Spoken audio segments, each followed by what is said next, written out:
Hello dear student, welcome back to my YouTube channel. आज हम लोग चैप्टर 7 डिस्कशन करने वाले हैं। जो 12th क्लास का इंग्लिश प्रोज सेक्शन खत्म होने के बाद जो पोएट्री सेक्शन चल रहा है उसका है ये। और इंग्लिश पोएट्री में जो 12th क्लास का चैप्टर 7 है जिसका नाम है मैकबेटी द मैस्ट्री कैट, और इसके बाद जो फायर हैमन और snake and my grand mother house कराना है जो बाकी रहा है। इस तरह से हम इंग्लिश पोएट्री को ख़त्म कर पाएंगे। तो इसमें मैकबेटी जो है, मैकबेटी द मैस्ट्री कैट एक रहस्यमयी कहानी है जो एक कैट पे है। और इसमें बताया गया कि वो कैट जो होती है वो स्पेसिफिकेशन यानी और सभी कैट से वो अलग कैसे होती है। और इसके राइटर है टी.एस. एलियट। टी.एस. एलियट एक महान राइटर और इनको एक स्ट्रेटेजिक राइटर कहा गया है। तो बहुत अच्छे राइटर ही हैं और इन्होंने ऐसे बहुत सारे वर्क को लिखा है इन्होंने। अब इसके पहले में जान लेते हैं कि टी.एस. एलियट का जन्म 1888 में हुआ है और इनकी मृत्यु 1965 में हुई है।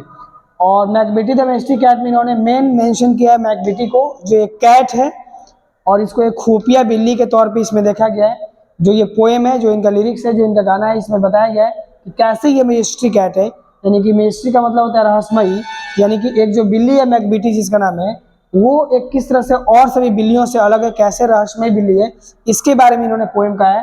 तो टी.एस. एलियट का ये बहुत अच्छा पोएम है जो हम लोग सुनेंगे। ये एक काल्पनिक बिल्ली की कहानी है जिसका इमेजिनेशन कर सकते हैं। और इसका जो मैकबेटी जो कैट होती है, इसका जो हरकत होता है वो बदमाशों की तरह हरकत होता है, जैसे किसी टेररिस्ट की तरह इसका एक्टिविटी होता है। ये अपने सारे कामों को करती है, पकड़ी नहीं जाती है और बहुत ही चालाक होती है। इसके समरी को जब भी हम लिखेंगे या इसके पूरे पोएम का जब अर्थ लिखेंगे, उसका मीन्स लिखेंगे, तो इसके जो मेन पॉइंट है 8-10 पॉइंट जो होने चाहिए उसको मैं नोटिस किया हूँ और मैं चाहता हूँ कि आप सबके बीच उसको रखूँ और आप सभी उन सभी को ऐड करके कहानी को बना सकते हैं, समरी को निकाल सकते हैं।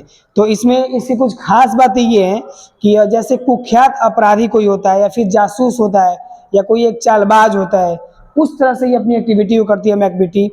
इस तरह की ये बिल्ली है, ऐसी बिल्ली कि जो कुछ करती है तो अपना सबूत मिटा देती है, कुछ भी कांड करने के बाद पकड़ी नहीं जाती है, दौड़ने में तेज होती है, भागने में सफल होती है, लोगों को चकमा देने में सफल होती है। इस तरह की एक बिल्ली है जिसका नाम है मैकबेटी।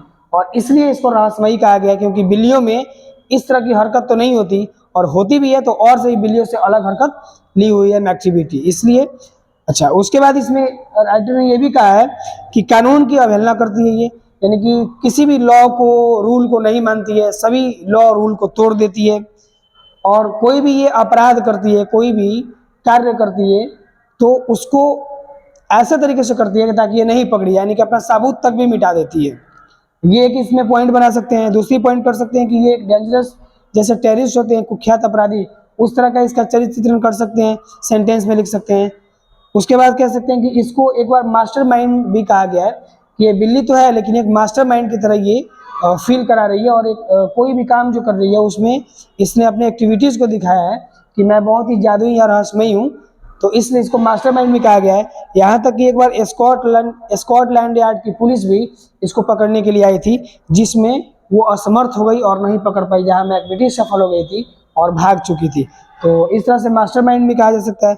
फिर है कि इसको फ्लाइंग स्क्वाड जो होते हैं या जो डॉग होते हैं उनसे भी ज़्यादा ये फुर्तीली और तेज है, इसलिए इसको इस पोएम में मैस्ट्री तो कहा गया है, साथ ही साथ इसको हिडन पॉ के नाम से भी जाना जाता है, जो छुपा रुस्तम जिसको बोलते हैं, छुपी रहती है और अपने काम को अंजाम देती है, ऐसी बिल्ली है ये।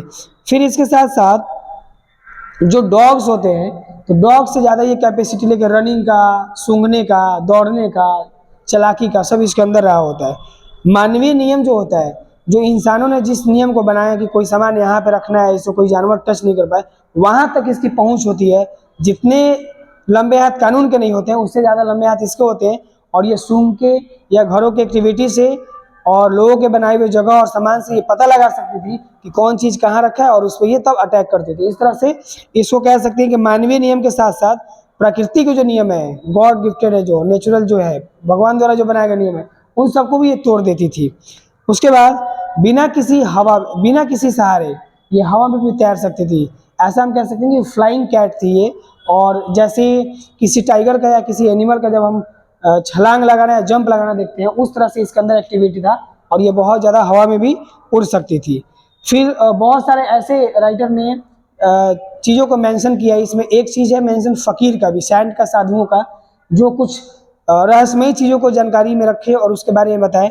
तो कुछ फ़कीर भी होते हैं जिनके पास जादुई शक्ति पहले से होता है, वैसे लोग भी इसके रहस्य के बारे में नहीं बता पाते हैं, वो भी फेल हो जाते हैं और सभी आश्चर्य से देखते हैं। जब भी मैकबेटी किसी दूसरे से मिलती है, लोग आश्चर्यचकित हो जाते हैं और वहाँ से ये विलुप्त होती है, भागती है, ऐसा जैसे मानो कि इसमें एक रहस्य और रहस्यमय है जिसको कोई नहीं जानता है। तो बस इसी गाने को, इसी पोएम को गुनगुनाया है टी.एस. एलियट ने और बताया कि किस तरह से एक मैकबेटी बिल्ली, जो एक अपने आप में रहस्यमय है, और जब मैंने जो पॉइंट बताया 8-9 उसको ऐड करके इसका एक छोटा सा समरी बना सकते हैं और इसके बारे में अंडरस्टैंडिंग रख सकते हैं। जब भी मैकबेटी नाम है, कैट का नाम सोचना है दिमाग में, और मेस्ट्री का मतलब इसके जो कार्य हैं और सभी बिल्लियों से अलग हैं।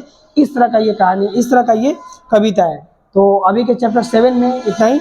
मिलते हैं चैप्टर 8 फायर एमन, चैप्टर 9 स्नेक और chapter 10 my grand mother house के साथ। तब तक आप इस वीडियोज़ को देखें, लाइक एंड सब्सक्राइब करें, दोस्तों तक शेयर करें। Thank you for watching this video.